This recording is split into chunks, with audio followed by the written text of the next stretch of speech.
Now we go to somebody who ain't out of gas. He is doing the summer camp thing. He's at the P&L district. He is a man in charge. And we bring in a fellow author on a Friday, Nate Bukaty. John, what's up, brother? Can you hear me all right? I hope I'm hooked up okay. You are okay, sir. You are good to go. Nice. How's it going?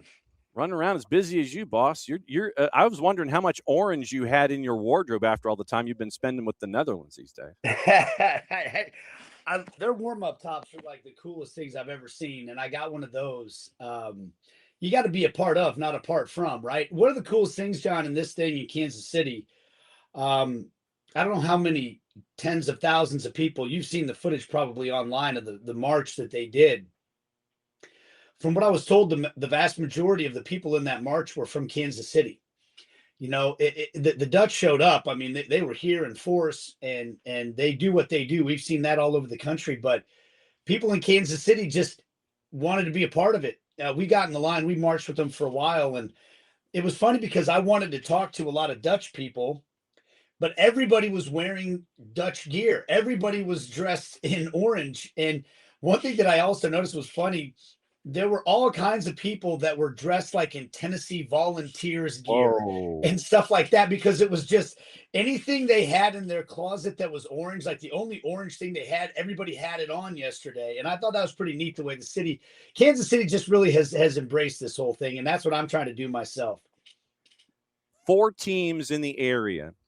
And one of the coolest stories for us anyway has been how Lawrence, Kansas embraced Algeria and the Algerian national team. I think that is the personification of what makes this tournament and what makes this sport as cool as it can be sometimes when you have that kind of blending of cultures.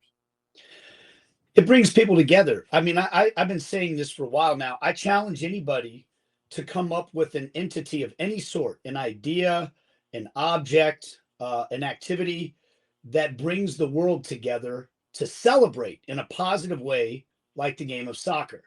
I can't think of anything else. I mean, I'm here in Kansas City, John. This is not an international city. You know, a lot of the other cities, Atlanta's a global city at this point, especially with that airport, right? Yeah. And but Kansas City is in the middle of the country. You got to travel the whole continent before you can get to the borders from Kansas City. And people don't come here. Look, it's an immigrant city. There are immigrants from all over the world that live here in Kansas City. But in terms of visitors, I've been talking to people from Ecuador and Algeria and Tunisia and the Netherlands, and I've asked every single one of them, would you have ever considered coming to Kansas City if it wasn't for the World Cup? And then it's met with a laugh, like, no, of course not. And then they get here and they love it. And the people from Kansas City are meeting people from all over the world, and they're having great opportunities to engage with each other and kind of recognize the common humanity that they have and shatter a lot of preconceived notions going both ways. I mean, I've done interviews with people that came here from Algeria who are emotionally struck by the way they've been accepted, because that's not what they expected. And I love that. I love that people are like, wait a second, everything I've been told about you isn't necessarily true. Mm-hmm. And vice versa. So, I mean, it's been, I just think it's been such a beautiful thing, and I'm trying to soak in every minute of it. Yeah. Full disclosure, the boss and I are frequent shoppers at Raygun, and they have the line of T-shirts that they have produced with some of the squads that are based there in Kansas City and Lawrence. And I'm like, yep, getting that one, got that one, that one got shipped. There's a local outfit in Lawrence, Kansas that has produced T-shirts with like the Desert Fox, Le Fennec on the front, and he's kind of got this crazed look on his face. But no, I am all in on all this stuff and all the cool storytelling.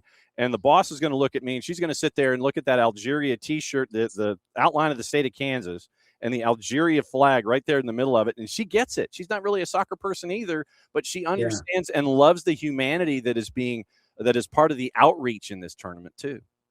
Yeah, there's another company in Kansas City. The most Kansas City thing is that the most popular item of clothing in this town has been this big heart logo with a KC in the middle of it. Mm-hmm. And it actually is derived from the shoulder patch that the Kansas City Monarchs wore. The Kansas City Monarchs, for Yes. those that don't know, Yes. were the greatest Negro Leagues baseball team of all time. They were like the New York Yankees of Negro Leagues baseball. It's where Jackie Robinson and Satchel Paige played. And they wore this patch on their shoulders that had a heart with a red KC, a blue heart with a red KC and block letters in it. And it was, clothing company in town kind of reused it, or, put it on a t-shirt, and everybody loved it. And so now they have all kinds of different color combos. And what they've done for the World Cup is they've done these heart KC shirts. And inside the heart is the pattern of the flag of every team that's playing in Kansas City. And I do some work with them, so I got one. But I've got an Algeria one, I've got a Tunisia one, an Austria one, a Netherlands one, and when you wear it around town, the fans of those teams, the people that are coming here to visit, come up to you. Where do I get one of those shirts? Because it combines it. We joke that in Kansas City, it's the only town where people dress like a tourist of their own town. Nobody wears an I Heart New York shirt that's from New York, right? Right. But in Kansas City, there's this kind of civic pride. And I think it's this type of thing where, because Kansas City, they know that they're the smallest city in this equation of the World Cup by far. They're excited about it, and they want people to see that pride and authenticity. And they're like concerned genuinely, like, hey, we hope you like it here. We hope you're having a good time. And I don't think that's what a lot of people expected when they came here. Have you had any asados in the backyard to Bukaty? So I haven't had any Argentines over this time around. So far in my house during this World Cup, I mean, I am having the greatest time. Two Polish gentlemen from Warsaw who have a website called Foot Truck in Europe. They took this big van and turned the back of the van into a TV studio. Oh. And they drive all over Europe interviewing people about soccer. They drive to Barcelona and interview Robert Lewandowski in the back of the van. And they reached out to me and asked if they could come, because they decided to come to the United States and drive all over America and explore the soccer culture in America. But because they didn't have their van and they had to rent something, they decided, well, let's go American and let's just rent a big old pickup truck. Wow. And so they just go, and they asked if they could come to my house, and they did an interview with me in my driveway in the back. They set up little, chairs in the truck. They set up their cameras. I'm going to post some stuff about it, but my grandparents were from Poland, and they didn't know that. So we had a great time. I wore my Poland jersey. We did all that. By the way, they found me through Chat GPT. I was like, how did you guys know? And they said, well, they typed in something about, we want somebody that knows about soccer culture in Kansas City, and Chat GPT told them to come find me. So I'm having the time of my life. We had 4 Dutch public broadcasting 2 announcers, a producer and the camera guy, over to my house for a barbecue. And they interviewed me about barbecue in Kansas City and soccer culture and all that stuff. I'm trying to think what other, I mean, I've been on Talk Sport. No, I've been on BBC Singapore. Whoa. Doing interviews, just things that you did. This morning I did a Talk Sport, podcast and out of London. And I'm on with you. I'm just having the time of my life, man. Like all these connections, like you said, that you didn't expect to have. It's been so much fun. So where were you last night? Were you in the P&L district watching the match last night for the USMNT?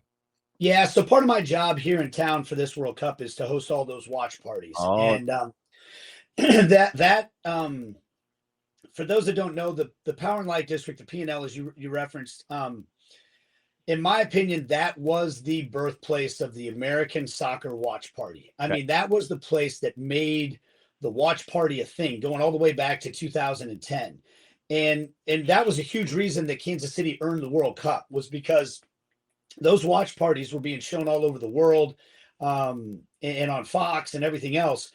And I've been a part of those going back to 2010. So it's a fun place to be. That meant I had to give up my tickets to the Netherlands game in Kansas City. That was a little bit of a bummer, but I got tickets to the quarterfinal in Kansas City. I'm going to that game, baby. So that placates me a little bit. But the Power and Light District has just been awesome. It's been full every single day. What we didn't anticipate, John, we knew USA games would be great. the Mexico games, there's a massive Mexican American population in Kansas City. Those watch parties have been absolutely insane. And for the first time in my life, I'm actually hosting those as well because I finally learned Spanish over the last 4 years, which has been that's a scary moment. The first time you try to get out on stage in front of 8,000 people and speak in a second language that you don't feel that confident in, but it's a good growth moment for me. But those parties have been insane. But what we didn't realize is that people were going to gather even on the days when we're not throwing official watch parties and watch the games. The place has been filling up for Brazil.